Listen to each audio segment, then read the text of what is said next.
Първо започва там, че чувството е много хубаво и тръпката е голяма, още след като те извикат на смяна да влезеш. Честно казано, нямаше това притеснение, например, което го имах, когато направих дебюта. Тогава все пак първи матч, имаш малко притеснение, нормално. Но нямах това притеснение, чувствах се много добре, много исках да вляза да играя и много се радвам за това, което стана. В смисъл такъв за тази година първи мач за първия отбор, с влизане, с първо докосване, с, както вие казахте, с една дума участник в гола. И много добре се чувствам след мача, нормални неща, поздравления, усмивки и общо взето това е.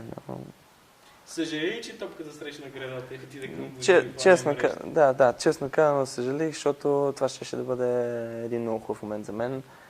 И честно казано, тогава ми се осъществи една от мечтите да играя за първи отбор, официален матч. И да, съжалявам за което.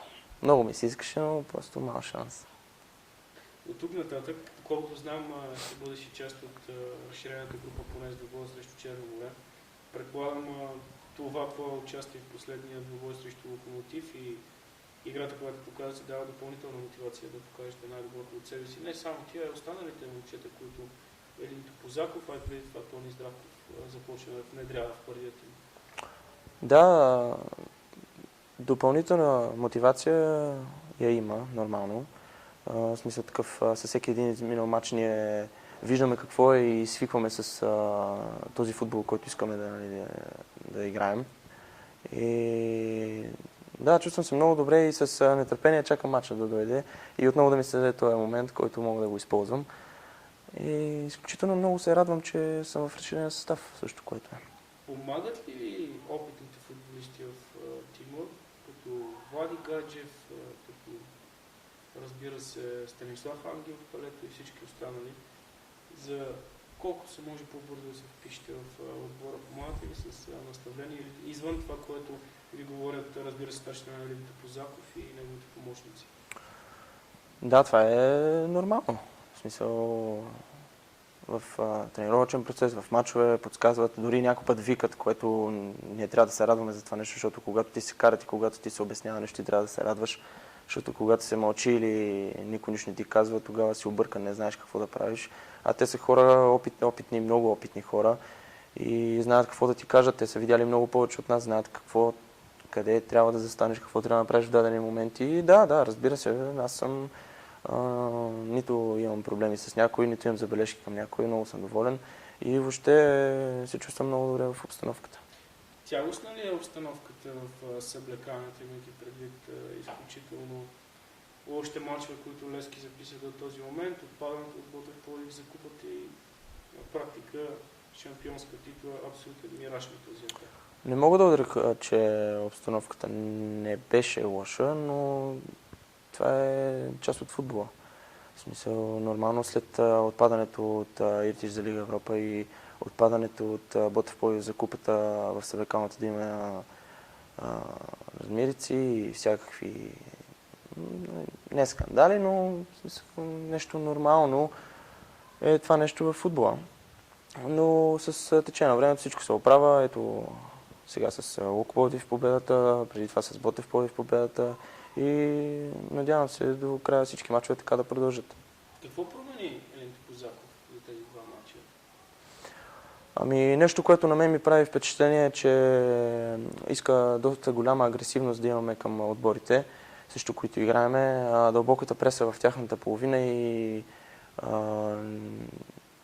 въобще това да не позволяваме въобще на противника да се обръща с топката, да има пространство да играе. И въобще агресията, това ми направи най-голямо впечатление в Елин Топозаков, че промени в отбора и мисля, че на това се дължи и двете победи срещу пловдивските отбори. Кара ви да пресирате в половината на противника, сега да отбъркате, което липсваше на Левски, поне според мен в първите мачове? Да, дори това каза, че за това картони прощава, само и само да се играе твърдо и въобще да не се позволява на противника да прави каквото и да е с топката. Да не им се дава пространство с една дума, въобще колкото се може по-малко противника да играе. Какво е чувството да си в Левски в годината на юбилея? Защото съвсем скоро, само след 2 месеца, Левски става на 100 години. И имайки предвид това, че тимът на практика ще бъде без титла и без купа. Без купа вече е ясно и на теория дори. Усеща ли напрежението или всичко е наред? Напрежение не. Напрежение няма. Няма за какво да има, но това да се чувстваш част от отбора точно на тази година, скоро се бях замислил за това нещо. За мен това нещо уникално. В смисъл, отбор с толкова традиции, с такава история и с такива резултати и въобще всичко. Просто хубаво ми, чувствам се добре. Разбира се, Ще ли подкрепата на феновете? Защото това, което ми прави впечатление, че привържениците изключително много държат на собствените си кадри, нещо, което показват и с поведението си по време на матчовете, а и разбира се, го казвали в различни свои телевизионни прояви. Феновете, както се казва, те са 13-ти играч на терена. Лично аз това нещо го усетих и също Локо Пловдив и дори на дебюта ми преди 2 години с Калиакра. Чувството да излезеш на терена и да видиш толкова много хора да викат дори за теб, за отбора, чувството е уникално и те никога няма да оставят този клуб както по медии се пише, че няма ли да ходят по мачове, няма ли да подкрепят клуба, няма ли да бойкотират. Да, според мен това никога няма да се случи. Левски е голям клуб и дори един от най-големите в България. Дори в момента и в бъдеще ще бъде, и в миналото. И мисля, че това е 13 човек на Левски, който помага в мачовете за победа. Съжаляваш ли, че от официалният дебют, първият преди около 2 години срещу Калиакра, до този момент не успя да се утвърдиш в състава и всъщност на кой човек дължиш? Треньор, дори по-скоро. Разбира се, те са и личности, и педагози. Според тебе най-много за това, което си до този момент като футболист на 18 години изграден до някаква степен. Благодарност мога да изкажа за абсолютно всички треньори, с които съм тренирал. Това е ясно. Но голяма доза мога да прехвърля на Ясен Петров, при който направих дебюта, за което много му благодаря за тогавашния момент. Но това е смисъл. Няма някой специален, който да е направил нещо, поне аз така чувствам, да. Но общо взето на абсолютно всички мога да изразя благодарности за това, което се случи.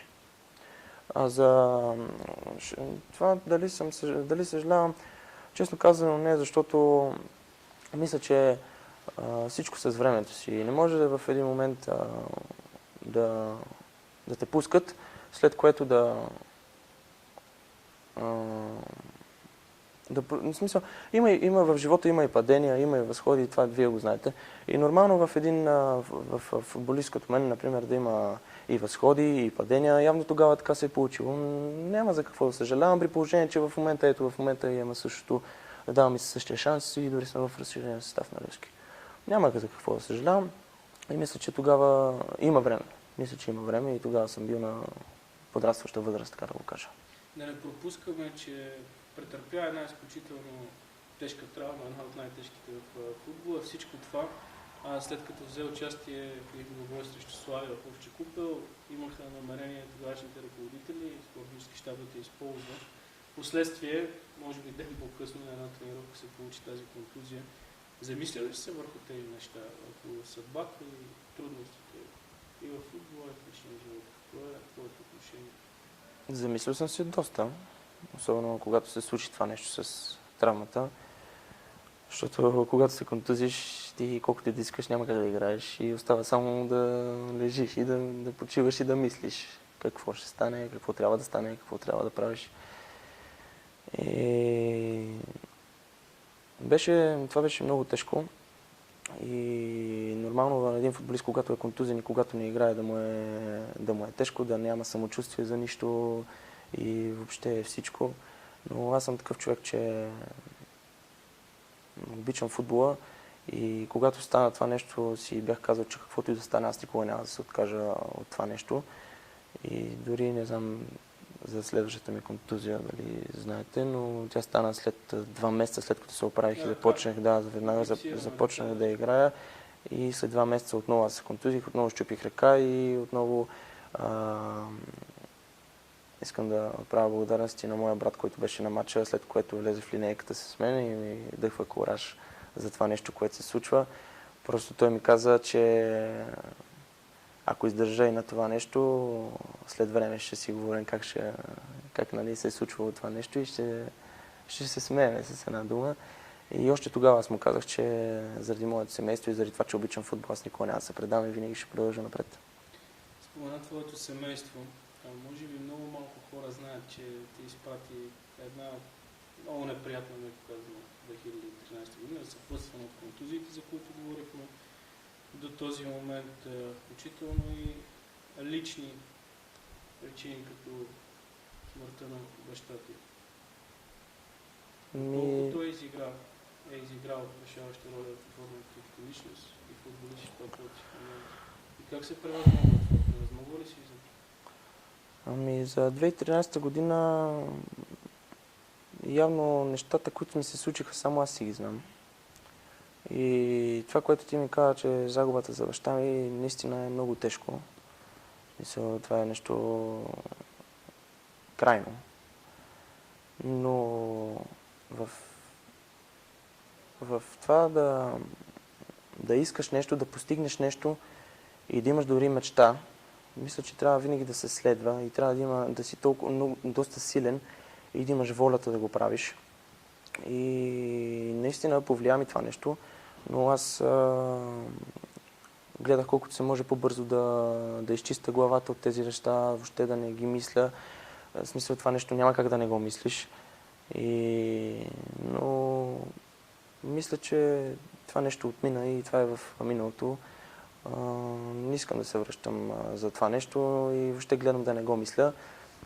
Вярващ човек съм и мисля, че този човек ме гледа отгоре и дори преди всеки матч си имам ритуали, които си правя и дори всеки гол до сега съм го посвещавал на него. Кой е човекът, който ти помогна най-много в тези трудни моменти или хора? С контузии и всичко останало? Честно казано, колкото и приятели, който иде, дойде и ти каже спокойно, животът продължава, няма от какво да се притесняваш, всичко ще е наред. Просто колкото и да става това нещо, ти сам на себе си знаеш какво е и колкото и да ги слушаш, по някакъв начин ти си имаш тази гадна тръпка, която ако сам не си я преодолееш, няма как да се пребориш с тези неща. И мисля, че и което е нормално, най-близките ми хора, семейството, майка ми, брат ми, бабите дори, и те бяха хората, които най-добре повлияха на това нещо да ми се изчисти от подозренията. Имах покана от Селтик, след което отидох в Селтик, в Шотландия. След което там тренирах 1 седмица с отбора на Селтик и те трябваше да заминат за Португалия на лагер.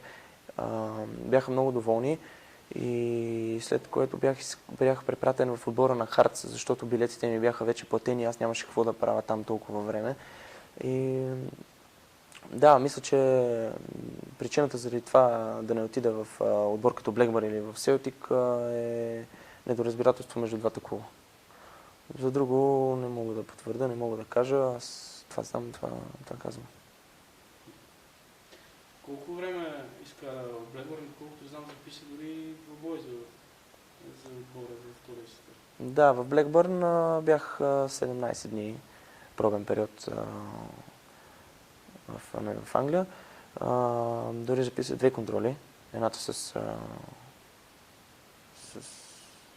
кой беше? Манчестър Сити. Едната с Манчестър Сити, другата с Хъл Сити. Там чувството е много хубаво да си в такъв отбор. Дори много исках да замина за Англия, да остана там, да играя там. И просто там хората са много, много хубави, усмихнати, приятни, дори да комуникираш с Позитивни. кой позитивни. Да, там просто живота е много по-различен от тук. И много се радвам, че обиколих така няколко от държавите и някои отбори. Просто съм се старал от всякъде да избирам най-доброто. В момента съм футболист на Левски и мисля, че всичко ще стане с времето си, стига да полагам труд и усилия. Аз съм това, което се случва в момента и така как се развиват нещата, в момента съм много доволен и ще се постарая така да продължава това нещо. Пък дори, както ти казваш, топ ниво и определен отбор, значи нямам определен отбор, в който искам да играя или, например, разбира се, че искам да играя топ ниво. Всеки човек, който иска да стане футболист и това му е мечтата, е нормално да иска това нещо. Но ето как, аз съм футболист на Левски и няма да откажа, например, ако един клуб дойде и попита за мен и се интересува. Кой клуб? Имаш ли любим отбор? Любим футболист? Любим футболист имам, любим отбор нямам. Хълк от Зенит ми е любим футболист.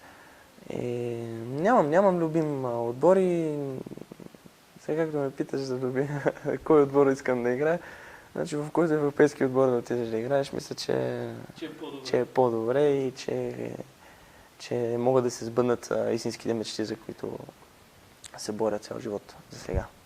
Играл съм на доста позиции и за мен това е хубаво, че според мен един футболист, на колкото повече позиции може да играе, това е много по-добре за него.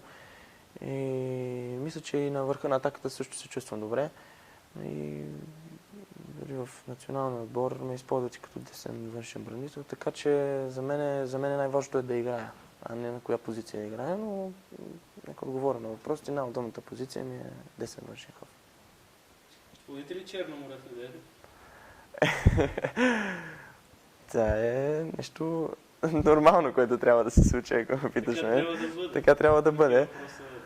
А пък дали ще победиме, за това ще излезем на терена, за победа, за 3 точки, които са така важни, да кажа. И да, разбира се, ще се постараем. Нещо пожелаеш за финал на феновете на Левски, на зрителите, които гледат това интервю? Нещо, което искаш да кажеш ти, като може би една от бъдещите звезди на Левски? На феновете, освен това да продължават в същия дух и да подкрепят отбора в такива трудни моменти, в които се изпадна преди 1-2 седмици с отпадането на Ботев Пловдив, да кажа. И мога да им кажа, че това нещо, което правят и това идване на стадиона и всичките тея и факли, и знамена, и хореография, да, с една дума да го кажа. Това е нещо прекрасно и това продължи ли да се прави, винаги отбора ще върви нагоре.